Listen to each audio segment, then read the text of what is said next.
अस्सलाम वालेकुम नाजरीन, आप देख रहे हैं राब्ता 24/7 न्यूज़। हमारी आवाज़ हमेशा सच के साथ। मैं आपका मेज़बान मोहम्मद कैफुद्दीन शम्स राब्ता 24/7 न्यूज़ में आपका तहे दिल से खैर मकदम करते हैं। राब्ता 24/7 न्यूज़ का आगाज़ करते हैं। शहर निज़ामाबाद में मजलिस बचाओ तहरीक MLA उम्मीदवार मोहम्मद ज़हीरुद्दीन जावेद NRI की अवाम के दरमियान मकबूलियत में इजाफा। रैलियों के दौरान हज़ारों नौजवानों और कारकुनों की शिरकत। मोहम्मद ज़हीरुद्दीन जावेद NRI ने अवाम से मुखातिब होते हुए मजलिस बचाओ तहरीक को कामयाब बनाने की बात की और अपना कीमती वोट 30 नवंबर को बैट के निशान को देकर भारी अक्सरियत से कामयाब बनाने की मांग की। इसी सिलसिले में आज निज़ामाबाद अर्बन से MBT MLA उम्मीदवार मोहम्मद ज़हीरुद्दीन जावेद NRI ने हमारे राब्ता 24/7 न्यूज़ को एक इंटरव्यू देते हुए अपने ख्यालात का इज़हार किया। आदाब नाज़रीन, आप देख रहे हैं राब्ता 24/7 न्यूज़। मैं आपका मेज़बान मोहम्मद कैफुद्दीन शम्स, कैमरामैन मोहम्मद गौस के साथ राब्ता 24/7 न्यूज़ में आपका तहे दिल से खैर मकदम करता हूं। राब्ता 24/7 न्यूज़ का आगाज़ करते हैं। जैसा कि आप तमाम लोग जानते हैं कि रियासत तेलंगाना में इलेक्शन का माहौल तेज़ी पकड़ चुका है, क्योंकि इलेक्शन का वक्त बिल्कुल करीब आ चुका है।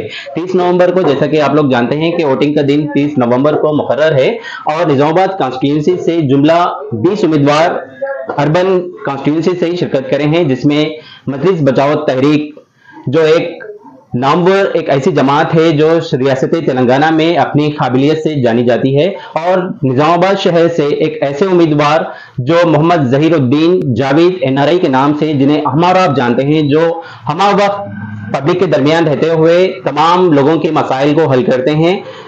और हम चलिए आज उनके ऑफिस में मौजूद हैं, जो निज़ामाबाद डिस्ट्रिक्ट के प्रेसिडेंट भी हैं ज़हीरुद्दीन जावेद साहब। तो आज हम उनके ख्यालात का इजहार, किस तरह के वो इलेक्शन में पार्टिसिपेट हुए हैं, कि किस तरह अपनी कामयाबी को इलेक्शन में देखते हुए इन 20 कैंडिडेट में अपनी कामयाबी को देख रहे हैं। तो चलिए आइए हम उनसे अपने ख्यालात का इजहार करने के लिए क्वेश्चंस करेंगे कि किस तरह उन्होंने अपनी कामयाबी को इस निज़ामाबाद अर्बन से देख रहे हैं और अवाम का क्या रिस्पांस मिल रहा है। अस्सलाम वालेकुम रहमतुल्लाहि व बरकातहू। सबसे पहले मैं आपको बहुत मुबारकबाद पेश करता हूं, क्योंकि मजलिस बचाओ तहरीक एक ऐसी जमात है जो रियासत तेलंगाना में बेबाकी के नाम से जानी जाती है, क्योंकि अमजदुल्ला खान साहब का नाम हम हमेशा सुनते हैं और ऑन द फील्ड जब हम उन्हें देखते हैं, जैसे प्रजा दरबार हो, जैसे तेलंगाना रियासत में जहां पर भी कुछ मसाइल पैदा होते हैं तो वो बेबाक तरीके से वहां पर पहुंचते हुए अवाम के मसाइल को हल करते हैं। हम भी आपको निज़ामाबाद अर्बन से जब भी हम आपको देखते हैं मजलिस बचाओ तहरीक के जैसे अवामी मसाइल पैदा होते हैं तो आप बेबाक तरीके से आप भी खड़े हो जाते हैं अवाम के दरमियान।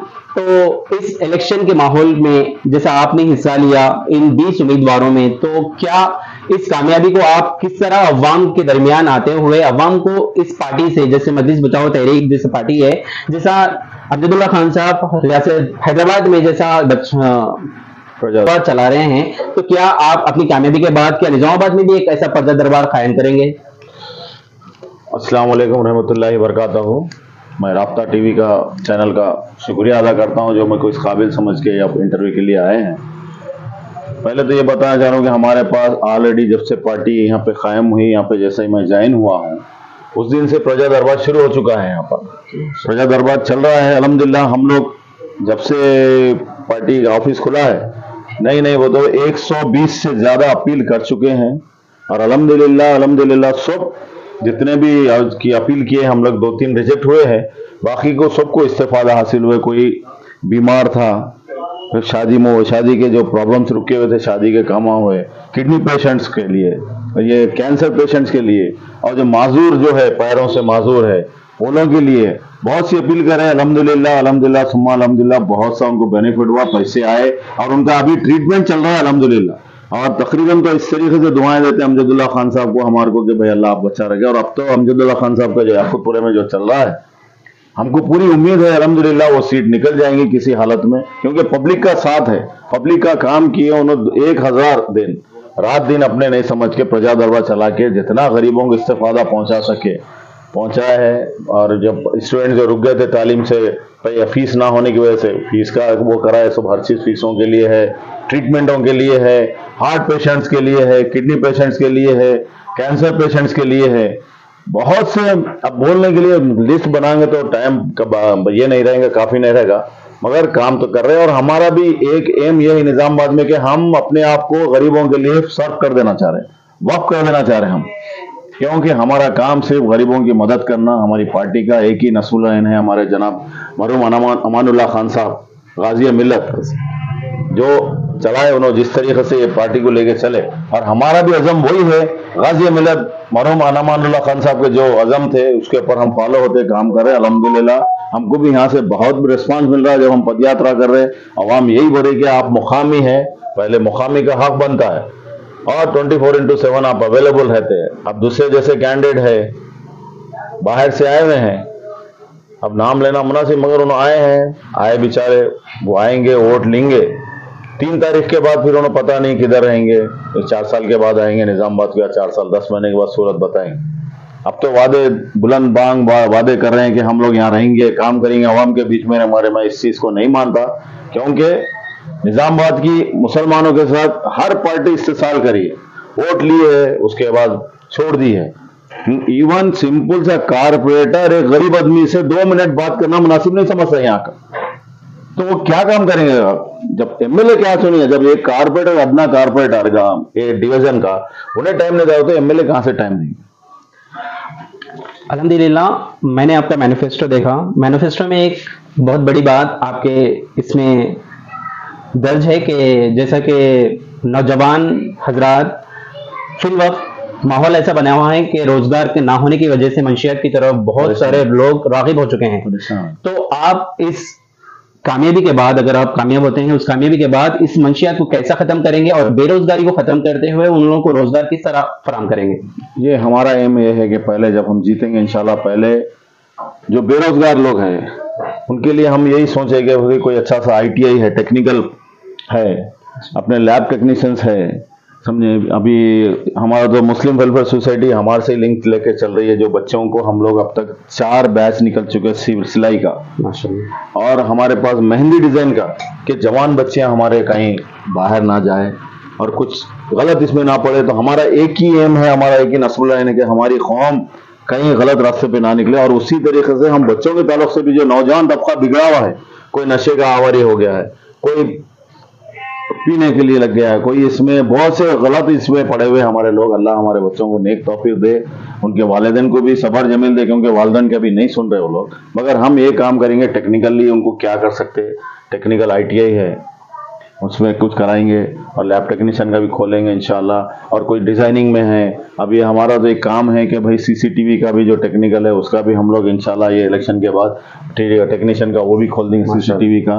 और बोलते सो दूसरे मसाइल बहुत से है, अब मैं बताना भी टाइम नहीं है आप लोगों के पास भी, और नमाज का भी टाइम हो रहा, क्योंकि बहुत से हमारे अज़ाइम हैं। इंशाल्लाह अल्लाह हमको कामयाब करेंगे, अल्लाह की तरफ से पूरी उम्मीद है। और आवाम से ज्यादातर जो आवाम से मेरे को उम्मीद है कि मैं प्रॉपर का होने के लिहाज से मेरे को बहुत सा अच्छा सा रिस्पांस मिल रहा है। मुझे, मैं अपने आप में मुत्तफिक हूं कि मैं जीत जाऊंगा इंशाल्लाह, क्योंकि यहाँ पर पैसे की सियासत में हम लोग गरीब पार्टी है।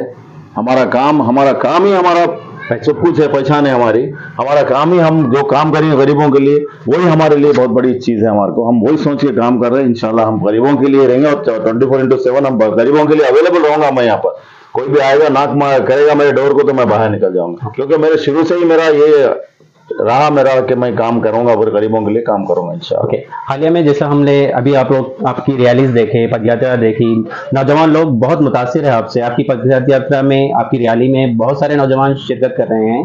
तो क्या हम ये समझेंगे कि अमजदुल्ला खान साहब आपकी रैली में आप कब प्रोग्राम कंडक्ट करेंगे निजामाबाद की आवाम के लिए, कब मुखातिब करेंगे अमजदुल्ला खान साहब निजामाबाद की आवाम को? इंशाल्लाह बहुत जल्द कंफर्मेशन आ रहा है, हम लोग ऑलरेडी डाल के रखे हैं पूरा परमिशन के लिए। 25, 26, 27 के दरमियान कभी भी दे सकते हैं, मगर चांसेस अमजदुल्ला खान साहब के कम हैं, क्योंकि उनको याकुतपुरा का अपना एरिया जो है उसमें बहुत टाइम लग रहा है उनको, कि वहाँ से फुर्सत नहीं है।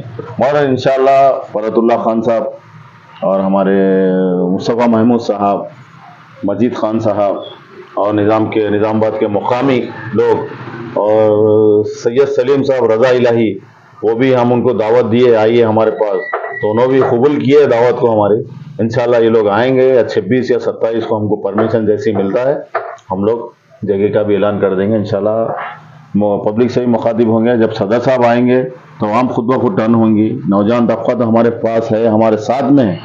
नौजवान तबके का मैं कितना भी शुक्र अदा करूँ कम है, क्योंकि मेरे को जाने के बाद ये नहीं बोले भैया आप घूमो मत, हम आपके साथ हैं, आप प्रॉपर के, हम आपको जानते हैं। बस मुझे इतना रिस्पॉन्स मिला, अल्लाह का शुक्र है, बस इतना ही कहता हूँ मैं।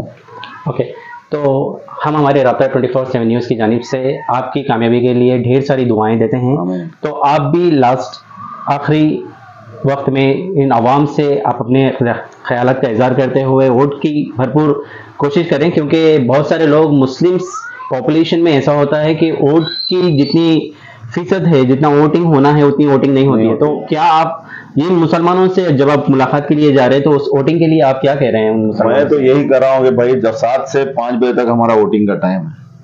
मेरी माँ बहनों से, मेरे नौजवान से, मेरे बुजुर्ग लोगों से भी मैं इल्तिजा किया है, अपील किया है कि भाई पहले आप पहली फुर्सत में वोट डाल दीजिए, डालकर अपना, क्योंकि एक एक वोट कीमती है। अब इस लिहाज से, आपके जो दौरे लिहाज से कि एक एक वोट की कीमत है अपनी, हम वोट का इस्तेमाल सही इस्तेमाल करेंगे तो हमारा आदमी जीत जाएगा।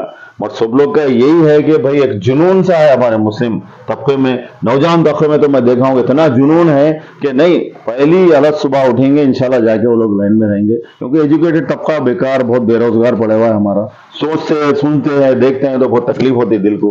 बस अल्लाह से यही दुआ है कि मेरे जितने भी नौजवान पढ़े लिखे बच्चे हैं जो बेकार घूम रहे हैं, रोजी रोटी के लिए दर दर घूम रहे हैं, यहाँ पर तो कुछ नहीं है, जगह मिलता है तो बाहर चले आते हैं, कुछ कर लेते हैं, कुछ करा लेते हैं, ऐसे ऐसे एजुकेटेड बच्चों को देख के मुझे तकलीफ होती है कि मैं अपने आप को बयान नहीं कर सक रहा हूँ। क्योंकि भाई इतना पढ़ाने के बाद एक माँ बाप पढ़ा के दूर अपने पेट को काटते हुए, अपने पैसों की कमी करते हुए बच्चों को पढ़ा रहे, और बच्चों को यहाँ पे नौकरियां नहीं है, गवर्नमेंट जॉब्स नहीं है, कुछ नहीं मिल रहा है। खाली गवर्नमेंट जो भी आती है बेवकूफ बनाती है, चले जाती है। अब आए 10 साल का अरसा होगा केसीआर साहब, क्या करे बताओ मुसलमानों के लिए?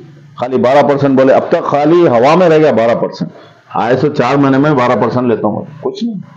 डेवलपमेंट आप लोगों को मालूम, अच्छा जानते क्या डेवलप हुआ निजाम में।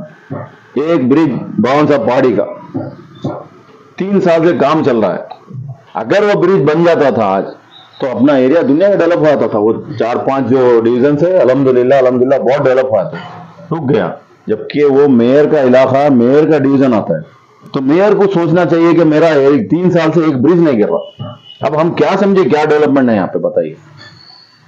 मिस्टर डेवलपमेंट तो नाम रख लिए साहब, मगर डेवलपमेंट कुछ नहीं है, जीरो है डेवलपमेंट माइनॉरिटी एरिया में। ये मैं खुल के बता सकता हूँ, आपको विजिट करा सकता हूँ। हमारा पुकारना ये है भाई, कोई भी गवर्नमेंट मुसलमानों को जो टिकट के वोट के टाइम पे यूज करते हैं, उसके बाद टिश्यू पेपर से भी ज्यादा बुरी हालत में छोड़ देते हैं। 3-3 साल 4-4 साल का अरसा गुजर सका, कोई विजिट नहीं किया हमारे डिवीजनों में। क्यों भाई, आखिर क्या बात, सिर्फ हम लोग वोट के लिए इस्तेमाल होंगे? मैं नौजवान तबके से, मेरी पर्दा नशीन माए बहनों से अपील करता हूँ, बुजुर्गों से भी अपील करता हूँ कि अपना वोट का, कीमती वोट को अपने जाया ना करे, अपना वोट का इस्तेमाल करे। आपका भाई ठहरा हुआ है जो हर वक्त आपके दरमियान में मौजूद रहूंगा।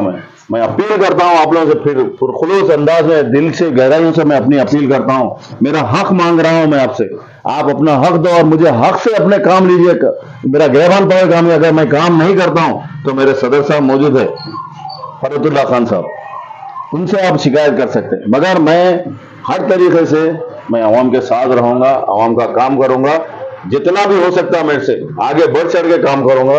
ये मेरा वादा है, मेरा अज़म है। बस मेरे नौजवान तबके से, मेरी पर्दानशीन माँ बहनों से और मेरे बुजुर्ग लोगों से मेरी पूरी उम्मीद है कि मैं एक प्रॉपर का होने के नाते, मैं निजामाबाद का होने के नाते, मैं उनका बेटा, उनका पड़ोसी होने के नाते मेरा हक पहुंचता है। क्योंकि अल्लाह के पास भी यही बात हुई है कि भाई पड़ोसी का पहले हक होता है, पड़ोसी के बाद आप बाहर वाले को देखिए। क्योंकि बाहर वाले आए, जबकि एक बात बोलना चाह रहा हूं, बुरा लगा माफी चाहता हूं कि बैल अच्छा रहा तो गांव में बिक जाता, बैल अच्छा रहा तो गांव में बिकता, अगर गांव में नहीं बैल अच्छा नहीं है तो गांव के बाहर ढकल देते उसको, तो कोई भी गरीब शरीफ आदमी खरीद लेता। तो ये हालत है आपके, और मैं उसको बात, समझदार लोग समझ चुके हैं बात को, क्योंकि मैं मुकामी हूं, मेरा हक पहला बनता है और मैं आपके हक का, वोट का हकदार हूं मैं, और आप हक से वोट दीजिए मुझे, और हक से आप अपने हक से काम मेरे से ले सकते। बस इतना ही कहना चाहता हूं। आखिर में हम निजामाबाद अर्बन कॉन्स्टिट्यूंसी के तमाम अवाम से ये गुजारिश करते हैं कि अपना वोट का बैट के निशान को देते हुए एमपीटी को कामयाब बनाएं।